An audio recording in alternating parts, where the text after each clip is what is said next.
Hello, ladies, or whoever's listening. Thank you so much for clicking on this and for taking a second out of your day to listen to this video podcast recording, whatever you want to call it. Um, Today we're talking about a princess worth following, and this is something that God started working on my heart about a few weeks ago. Just laid on my heart. One of our little bus kids in church came up to us, this little girl, and all she said to me was "hello." But the way that she said it, the way that she looked at me, the way that she smiled at me, she looked at me like I was just the best thing ever.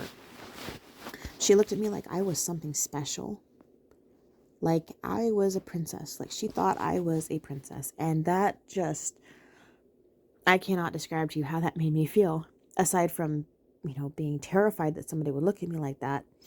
Um, it made me feel special. It made me feel like I was doing something right, even though it had nothing to do with, pretty much anything I've done. Just, it just made me feel good. But it got me thinking of, you know, how many of us as little girls had a woman that we looked up to, a woman that we would follow around or even admire from afar, someone we wanted to be like. I know that when I was younger, there were several teenage girls and women I met that I thought they were just the best thing since sliced pie. I wanted so badly to be just like them because to me, they were like beautiful princesses. They were perfect in every way. I never saw their flaws. I never saw them do anything negative or hateful. They didn't dress in the most popular up to date fashion, maybe. They didn't always hang with the cool kids. Um, they didn't act or dress like everyone else. They were different. And I wanted to be like that. I wanted to be beautiful like them.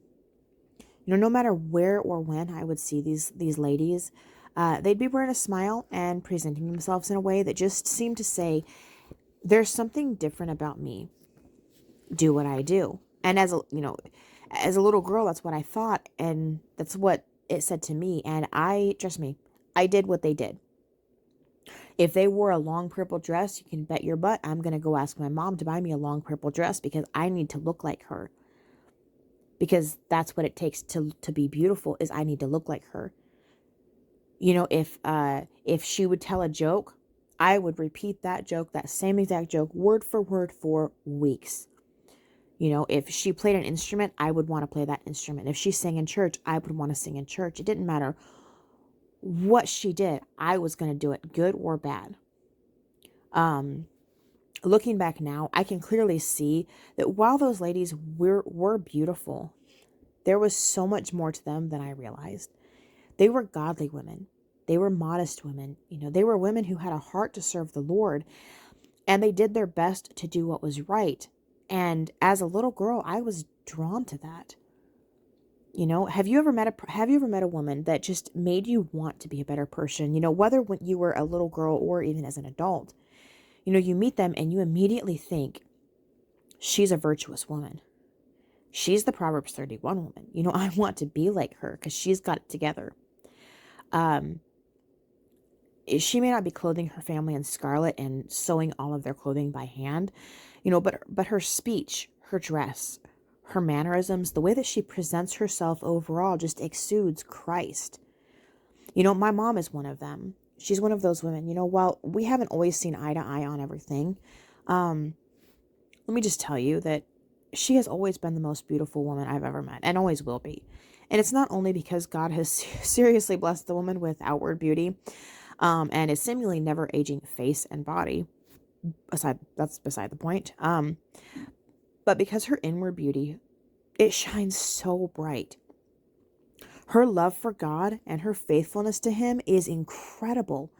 Her testimony is unwavering. I have seen her go through heartache and trial after trial. She has been through things that no person should ever have to go through.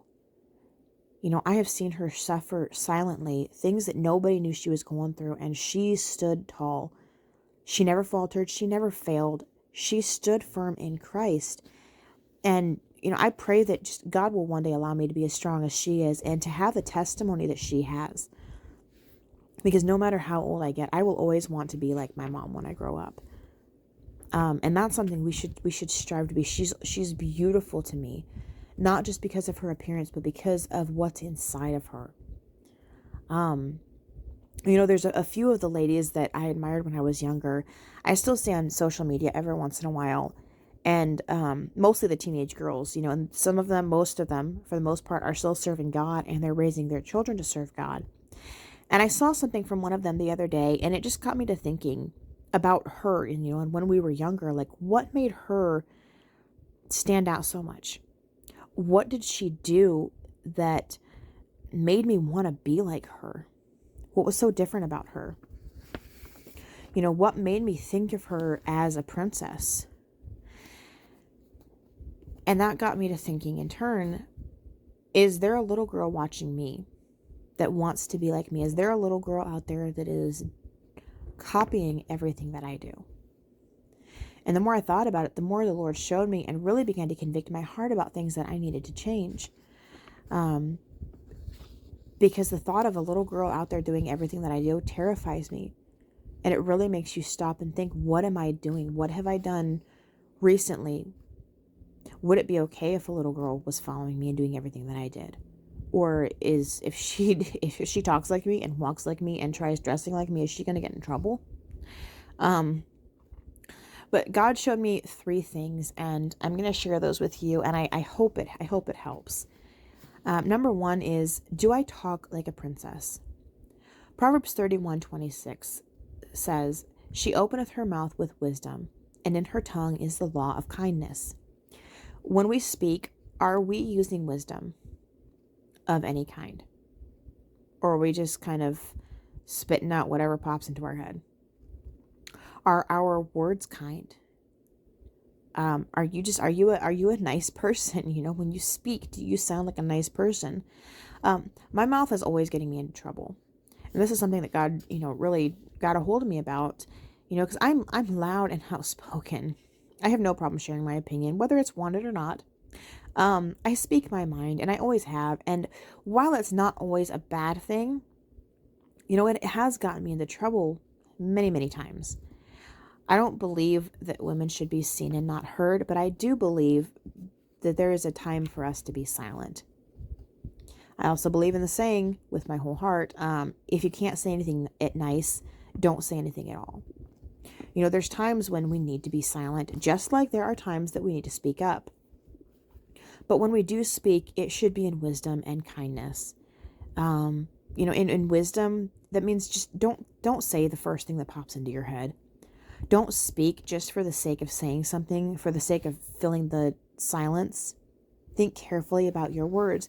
There's always someone listening, and that someone may just be a little girl who's following in your footsteps and doing and saying everything that you say.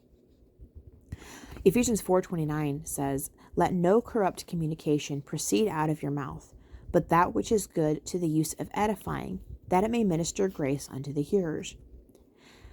Everything we say should be able to be repeated.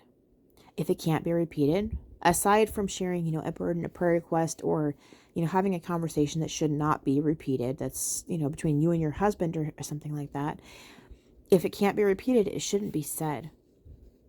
No corrupt communication. While this covers a whole slew of topics, we always hear people say, don't say that in front of the kids, or careful, we don't want the kids to hear that. They'll repeat that for sure. If the kids shouldn't say it, then neither should you. If it's not safe for little ears to hear, if it's not safe for little mouths to say, then it shouldn't come out of your mouth, because you never know when a child is listening to you. I can't tell you how many times I thought I was having a private conversation and I shared a secret or, something that I didn't want to be shared. And the next thing I know, everybody knows. And I've got people coming up and asking me about it because one of my kids was listening through the door or around the corner and, you guys, guess what mom said? So watch your words. Speak with wisdom and kindness. Just, be careful what you say. And no corrupt communication. And this falls under, all of it, with wisdom and kindness and no corrupt communication and, but that which is good to the use of edifying, that it may minister grace unto the hearers. To me, that just screams, don't gossip. Don't talk bad about people. Don't talk trash about people. Be kind.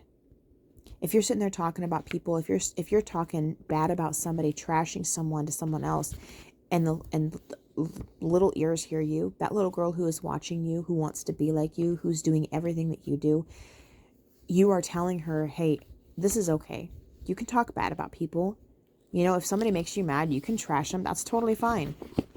That's what you're teaching her. So don't talk about people. Just avoid it altogether. Because you don't want to teach the little girl that that's okay. You don't want to get that started at such a young age. That's something that I know enough people struggle with already. So just keep your bad opinions about other people to yourself. Number 2 is, do I walk like a princess? When we think of a princess, what do we think of? Do we think of a loudmouth, foul-mouthed, stubborn, rude woman? The one who's always heard above the crowd, the one who's always talking and just getting into trouble, who's, angry and bitter? No. Well, at least I don't. I think of a beautiful girl in a beautiful dress that's quiet and kind and stands up for what she believes in and for who she believes in. She's brave. She's not afraid or faint of heart. She's never hateful. She's never nasty. And instead, she's full of grace. She's always willing to help those in need. She's like the ultimate hero. I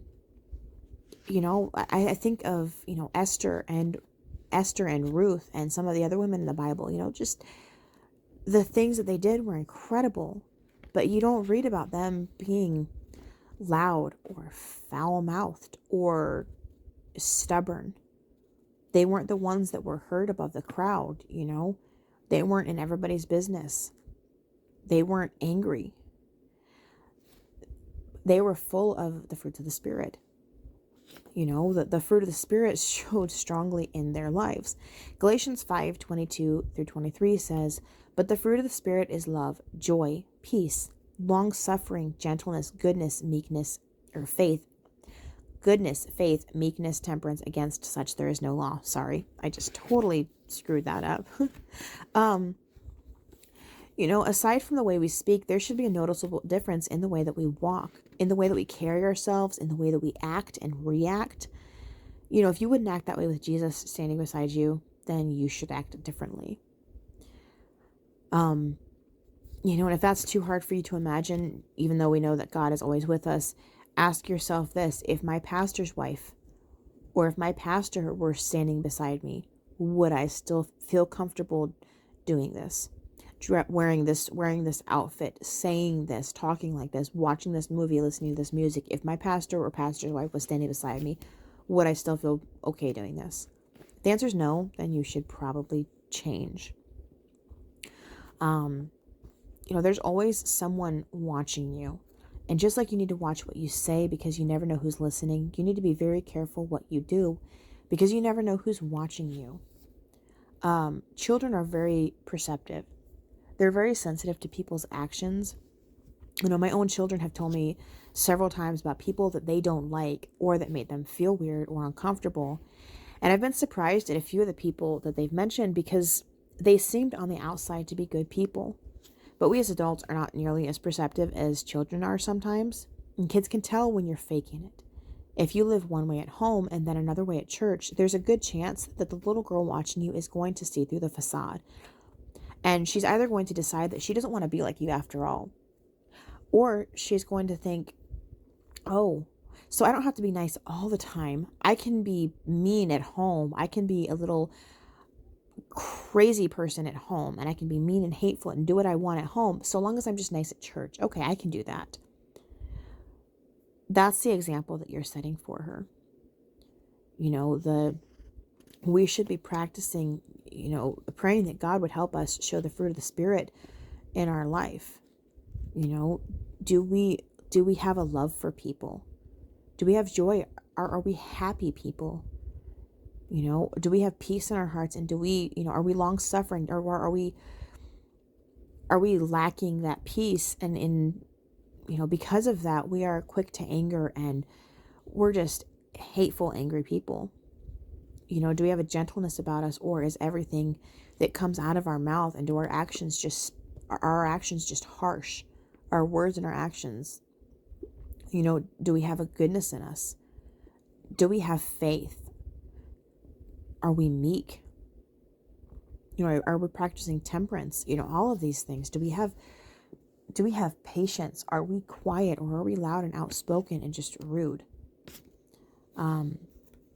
We need to be careful of our actions, because I promise you, if there is a little girl watching you, and I guarantee you that there is a little girl watching every single woman, at least one little girl watching every single woman, and she is going to do the things that you do. She's going to act how you act, and talk how you talk, and want to dress how you dress. So we need to be careful and make sure that we are walking in Christ, so we don't lead that little girl away from Jesus, but that we lead her towards Jesus. Number 3 is, do I dress like a princess? 1 Timothy 2:9-10 says, in like manner also, that women adorn themselves in modest apparel, with shamefacedness and sobriety, not with braided hair, or gold, or pearls, or costly array, but which becometh women professing godliness with good works. So let me start out by saying, I don't believe that there's anything wrong with doing your hair or wearing makeup or jewelry, but I do think that it should be done in moderation. There's a difference between wanting to look nice and seriously overdoing it. In the Bible, it mentions several times about certain women having the attire of a harlot. There was a distinct difference between regular women, godly women, and harlots. The things that they wore, the Bible is kind of vague on exactly what they wore, but from the sounds of it, they had painted faces, and they wore, certain clothing and lots of jewelry and things like that. But again, it's not very clear, but I do know that the Bible, there's a distinct difference. The Bible makes it clear that there was a distinct difference between everyday women and the way that a harlot dressed. And we need to be very careful that in our attempt to look nice, we are not looking like the world. There needs to be a distinct difference between us and the world.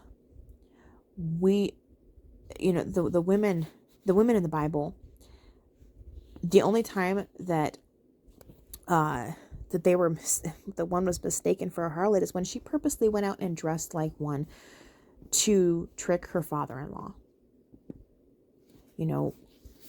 We need to be very careful that we are not looking like the world, that there's a distinct difference between us. Like I said, I don't think there's anything wrong with wearing makeup, but you don't need 10 pounds of it. There's nothing wrong with wearing nice clothes, but you don't have to go out and buy the most expensive clothing. There's nothing wrong with doing your hair or wearing jewelry, but you don't need to wear, you don't just need to necessarily wear everything on, all the jewelry that you own all at once.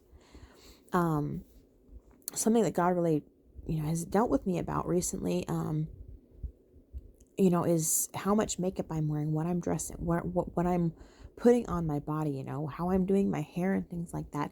And as far as makeup and hair and jewelry and all that, aside from that verse that I just read, the Bible it's kind of vague.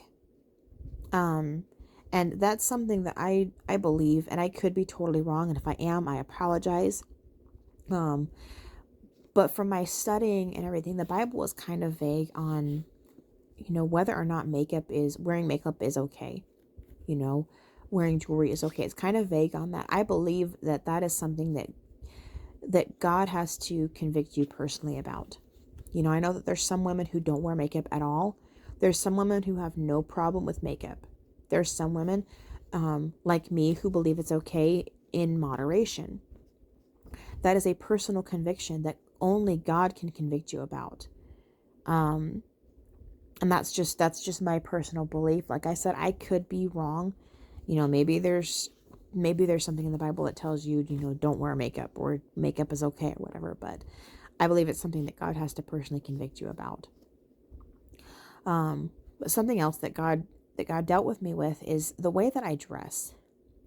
When I'm in public, whether I'm out grocery shopping, out with friends, or just taking a walk, do people know that I'm a Christian?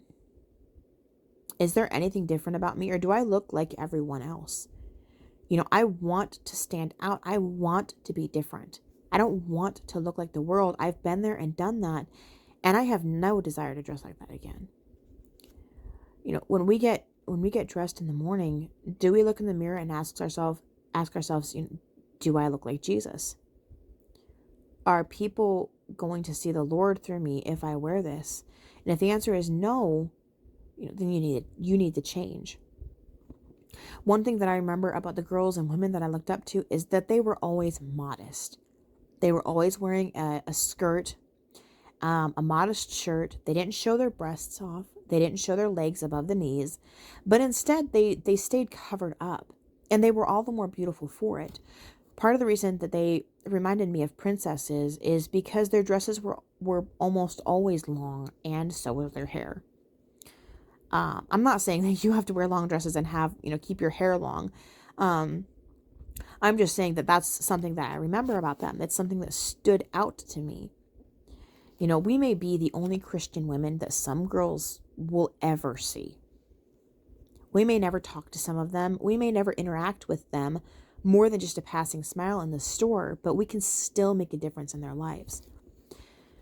First impressions are everything. Clothing is what you're wearing is what people are going to notice first, most times. You always hear, don't judge a book by its cover, but I've always thought that saying was absolutely ridiculous, because there's literally people whose only job is to create an awesome cover for a book, because that's the first thing that people are going to see. That's why books have covers, so that we can judge them. Judge if it's going to interest us or not. There's titles and there's covers that, when we see them, we're going to be like, oh, I want to pick that up, or that does not sound like anything I'd like to read. And with the same thing, the same concept applies to our dress. When we get dressed, we are dressing to be judged. We're putting a cover on us, just like a cover goes on a book. And that might sound odd, but it's true. No matter what you choose to wear, you're going to be judged by someone. That's just the cold hard facts. That's just the world that we live in. It doesn't matter if you are dressing completely modest or if you are dressing completely immodest.